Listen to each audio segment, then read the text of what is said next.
second-rate scientists. Ah, Mr. West, I'm actually glad to see you. It saves me the trouble of having to send for you. Never get credit for my discovery. Who's going to believe a talking head? Get a job in a sideshow.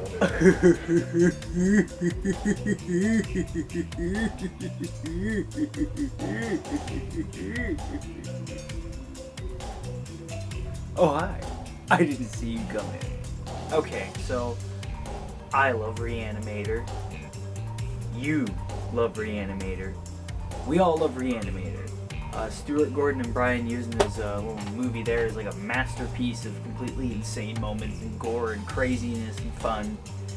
And also, I don't think it's the best movie that those people have ever made together. I'm going to present a case to you for my favorite Stuart Gordon and Jeffrey Combs and Brian Usna collaboration, From Beyond. Jeffrey Combs plays a guy named Crawford Tillinghast, who in our pre-credit sequence here helps the evil Dr. Pretorius build a machine called the Resonator, which taps into your pineal gland and allows you to see like a parallel world that exists over top of our world. This parallel world largely consisting of pink lighting and jellyfish swimming through the air. This being the pre-title sequence of a horror movie, that of course means that things go down. And Pretorius gets his head ripped off, Tillinghast gets blamed for the murders, yada yada yada yada yada yada yada. So in comes Barbara Crampton, also from Reanimator, this time playing an up-and-coming psychiatrist-y type person who wants to help Crawford declare his innocence and all of that good stuff. So they go back to the house, and Ken Foree tags along for the ride because why the hell not? So they all pack up in like their magical Scooby van, head on over to the house, find the Resonator, and in short order, Pretorius comes back. He wasn't really dead. He instead got assimilated into this alternate world and has turned into a naked gelatinous rape monster. Because that's just what happens. Believe it or not, that is essentially the entire plot of the movie. I know you think that means, oh, this movie's only like 25 minutes long. No, actually, it's feature length, 90 minutes. Right here on the back of the box. 86 minutes. 86 minutes. Now, and I know what you're thinking now. So it's got this really simple setup. Almost the entire movie takes place in one house. And large chunks of it take place in one room with the Resonator. We've only got 3 characters, 4 if you count Gelatinous Rape Bastard. So what's the hook here? Well, the hook is that this movie is just completely out of its mind. Everything's drenched in purples and pinks, and there's this disturbing, lurid, squelchy, sexual energy kind of hovering over the entire thing that makes you really uncomfortable.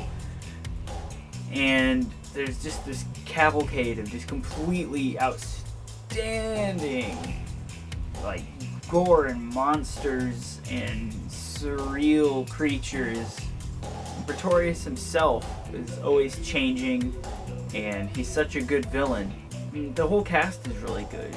Jeffrey Combs does a complete 180 from playing a really strong villain to playing this really kind of pathetic, put-upon hero. Barbara Crampton's like smart and sexy and timid when she needs to be. And Ken Foree plays Ken Foree in the Ken Foree story, which means that he's awesome. This is just a primo example of sort of the crazy prosthetic effects driven 80s horror movie. Like, this is almost like what I think of when I think of it. It's almost like it's almost up there with The Thing as far as completely insane practical effects and nasty goopy monster goodness, which you just don't get anymore. Everything's all computers and pixels and CGI and polygons, and you know, back in the day they just had this, you know, these things were all created on the set with like a crew of people, and that's really admirable. when you think about the fact that this was just some low-budget movie. We're working with like a Michael Bay style budget here. How can you not love a movie that has a scene as tasteful and charming and elegant as this in it? I think part of the reason why this movie is not as famous as it should be is that it was available on VHS in the 80s from the now sadly defunct Vestron Video. And up until whenever this came out, it hadn't been available on home video since. And I'm thinking this came out, this says 2007. So from the mid-80s to 2007, a really old, crusty, out-of-print VHS was your only way of seeing From Beyond. Now, it's since been put out on video, on DVD, and then they just put it out, Scream Factory just put it out on Blu-ray. It's just, go find it, go watch it, enjoy it, you'll thank me later.